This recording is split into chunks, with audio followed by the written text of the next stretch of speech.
कहानी सिर्फ एक सुपर हीरो की नहीं है। ये कहानी है इंसानी सरलता, अटूट दृढ़ संकल्प और तकनीक के उस शिखर की जिसने असंभव को संभव कर दिखाया। ये कहानी है टोनी स्टार्क और उनके महान आविष्कार की, आयरन मैन सूट। आज हम इस तकनीकी चमत्कार के विकास की यात्रा पर चलेंगे, एक गुफा में कबाड़ से बने कवच से लेकर नैनो टेक्नोलॉजी के शिखर तक। हमारी कहानी की शुरुआत सबसे अप्रत्याशित जगह पर होती है, एक गुफा में जहां मौत और निराशा का साया था। यहीं पर कबाड़ के ढेर और कुछ साधारण औजारों के साथ टोनी स्टार्क ने अपनी प्रतिभा और जीने की इच्छा को एक कवच में ढाला। मार्क 1 ये भारी, बेडौल और अनाड़ी था। ये कोई सुंदर कवच नहीं था, बल्कि विपरीत परिस्थितियों में जन्मे नवाचार का एक जीता जागता सबूत था। इसने दुनिया को पहली बार दिखाया कि टोनी स्टार्क की सोच क्या कर सकती है। गुफा से सुरक्षित बाहर निकलने के बाद टोनी ने रुकने का नाम नहीं लिया। मार्क 2 के साथ उन्होंने डिजाइन को सुधारा, इसे और सुव्यवस्थित बनाया और सबसे महत्वपूर्ण, उड़ान की क्षमता जोड़ी। ये पहला प्रोटोटाइप था जिसने आयरन मैन को आसमान का बादशाह बनाया। और फिर आया मार्क 3। ये सिर्फ एक अपग्रेड नहीं था, ये एक पहचान थी। लाल और सोने के रंग में रंगा ये सूट प्रतिष्ठित आयरन मैन लुक बन गया। इसी दौर में दो क्रांतिकारी तकनीकों ने जन्म लिया, हाथों से निकलने वाली रिपल्सर तकनीक और सूट को ऊर्जा देने वाला आर्क रिएक्टर। ये एक तकनीकी क्रांति की शुरुआत थी। एक बार जब नींव रख दी गई तो टोनी ने अपने आविष्कार को नई ऊंचाइयों पर पहुंचाया। ये दौर था गति, दक्षता और बुद्धिमत्ता का। मार्क 4 से लेकर बाद के संस्करणों तक सूट की गतिशीलता में अभूतपूर्व सुधार हुआ। कवच की प्लेटिंग मजबूत हुई और उड़ान अधिक स्थिर और तेज हो गई। भारी भरकम डिजाइनों की जगह अब आकर्षक और सुव्यवस्थित सूट ले रहे थे, जैसे मार्क 7 जो दूर से भी टोनी तक पहुंच सकता था।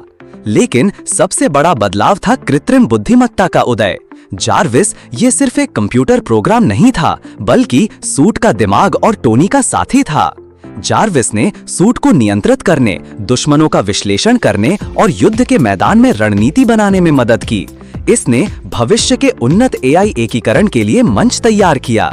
अब हम आयरन मैन के विकास के उस दौर में प्रवेश करते हैं जहां नवाचार की कोई सीमा नहीं थी। टोनी ने समझा कि हर खतरे के लिए एक ही समाधान नहीं हो सकता।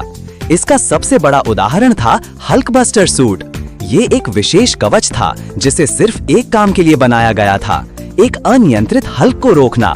ये टोनी की क्षमता को दर्शाता था कि वो किसी भी विशिष्ट खतरे के लिए सूट को अनुकूलित कर सकते थे। इसी सोच ने आयरन लीजन को जन्म दिया। ये आयरन मैन सूट का एक पूरा बेड़ा था जिसे टोनी स्टार्क दूर से नियंत्रित कर सकते थे। अब आयरन मैन सिर्फ एक व्यक्ति नहीं, बल्कि एक सेना थी। ये उनके तकनीकी कौशल के घातिया विकास का प्रतीक था। और फिर आया वो समय जब तकनीक ने अपनी सारी सीमाएं तोड़ दी। नैनो टेक्नोलॉजी के आगमन ने सब कुछ बदल दिया।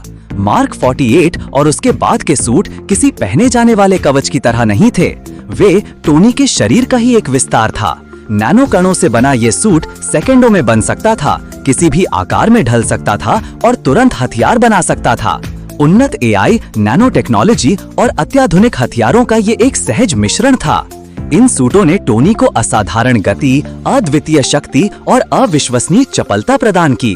वो ऐसे करतब कर सकते थे जो मानव सीमाओं से बहुत परे थे। मार्क 85 इस विकास का शिखर था, नवाचार, बलिदान और वीरता का अंतिम प्रतीक।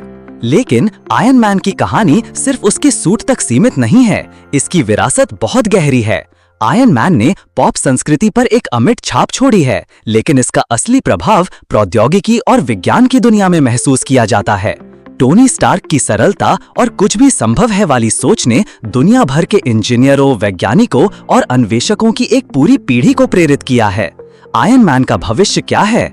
एआई, रोबोटिक्स और नैनो टेक्नोलॉजी में हो रही प्रगति के साथ हम केवल कल्पना कर सकते हैं, लेकिन एक बात तय है, टोनी स्टार्क की विरासत जीवित रहेगी। टोनी स्टार्क ने हमें सिखाया कि एक विचार, थोड़ी सरलता और बहुत सारी मेहनत से दुनिया को बदला जा सकता है।